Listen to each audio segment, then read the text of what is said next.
pertama membahas jenis-jenis term, kedua macam-macam term, yang ketiga ada contoh term. Pembahasan yang kedua adalah membahas, menjelaskan, dan memberikan contoh bentuk sesat pikir atau logical fallacy dan bagaimana agar terhindar dari logical fallacy atau sesat pikir. Apa itu term? Term adalah komponen dasar dalam logika yang membentuk suatu proposisi atau pernyataan logis.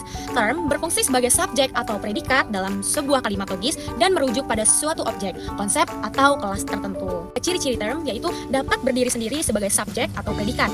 Contohnya dalam proposisi yaitu kucing adalah mamalia, kucing yaitu subjek, dan mamalia adalah predikat, adalah term.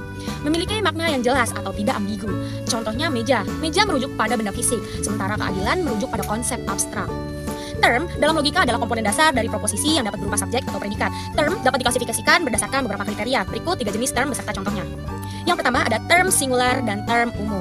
Term singular merujuk pada suatu objek tertentu, individu atau spesifik. Contohnya Socrates merujuk pada suatu orang tertentu, atau Jakarta, nama kota spesifik.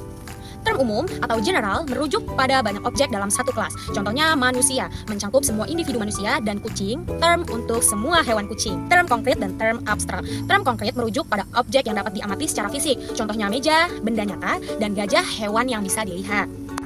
Term abstrak yaitu merujuk pada konsep, sifat, atau keadaan yang tidak berwujud fisik. Contohnya keadilan yaitu konsep moral, dan kecantikan yaitu sifat abstrak. Term positif dan term negatif. Term positif menyatakan keberadaan suatu sifat atau kelas. Contohnya hidup menyatakan keadaan ada dan sehat, sifat positif.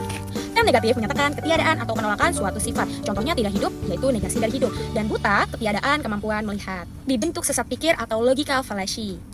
Logical fallacy adalah kesalahan dalam penalaran yang membuat argumen menjadi tidak valid atau menyesatkan, meski terlihat meyakinkan. Berikut penjelasan contoh dan solusinya.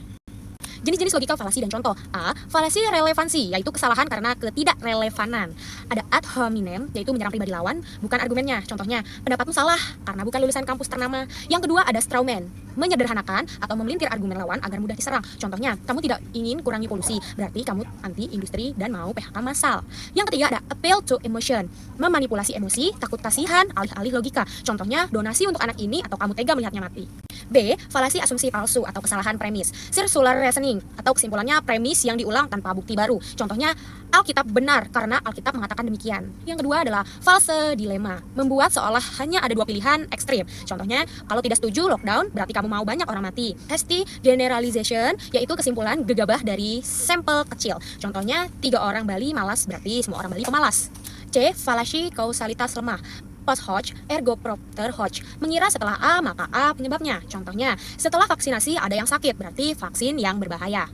Yang kedua ada correlation atau causation, mengira korelasi atau sebab akibat. Contohnya, tingkat kriminal naik saat es krim laris, berarti es krim picu kejahatan. Cara menghindari logical fallacy. Untuk pembicara atau penulis, 1. Gunakan bukti dan data valid, bukan asumsi. 2. Fokus pada argumen, bukan karakter lawan. 3. Hindari generalisasi, selidiki sampel representatif. Yang keempat, periksa kausalitas, apakah benar A menyebabkan B. Untuk pendengar atau pembaca, 1. Waspada terhadap emosi berlebihan dalam argumen. 2. Tanyakan bukti, apa sumber data kamu. Yang ketiga, identifikasi jenis fallacy yang mungkin tersembunyi. Yang keempat, cari alternatif penjelasan, misal korelasi vs sebab akibat.